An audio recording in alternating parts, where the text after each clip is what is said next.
হ্যাঁ বল কর, ওখান থেকে বল করলে হয়।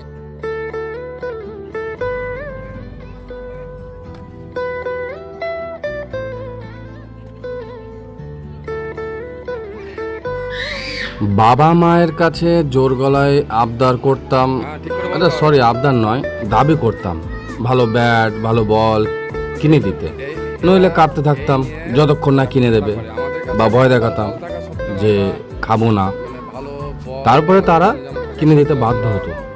কিন্তু এরা এত ছোট বয়সে আমাদের মতন বুদ্ধি কোথা থেকে পেয়ে গেল যে যেটা নেই সেটা নিয়ে এত ভাবনা চিন্তা করার দরকারই নেই।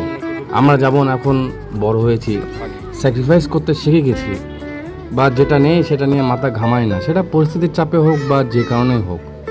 তারা কিভাবে এত তাড়াতাড়ি বুঝে গেল, এটা একটুখানি কিন্তু ভাবার বিষয়, তাই না? ভাবার বিষয় সত্যি। হুম,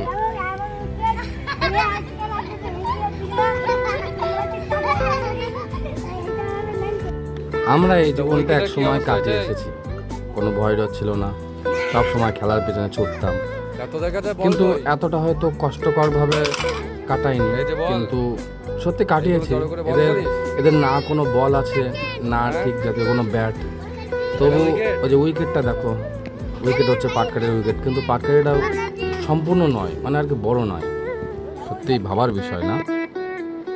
আমি মাঠে গিয়েছিলাম, তো মাঠে গিয়ে দেখলাম এরা আর কি খেলা করছে। এটা কোনো সহানুভূতির ভিডিও না, কোনো কিছুই না, জাস্ট আমি সবাইকে মনে করিয়ে দিতে চাই যে যার কাছে যেটা আছে সেটা নিয়ে একটুখানি সবাই সন্তুষ্ট আমরা থাকি, বা চেষ্টা করি, সত্যিই চেষ্টা করা উচিত। আচ্ছা ঠিক আছে শোন।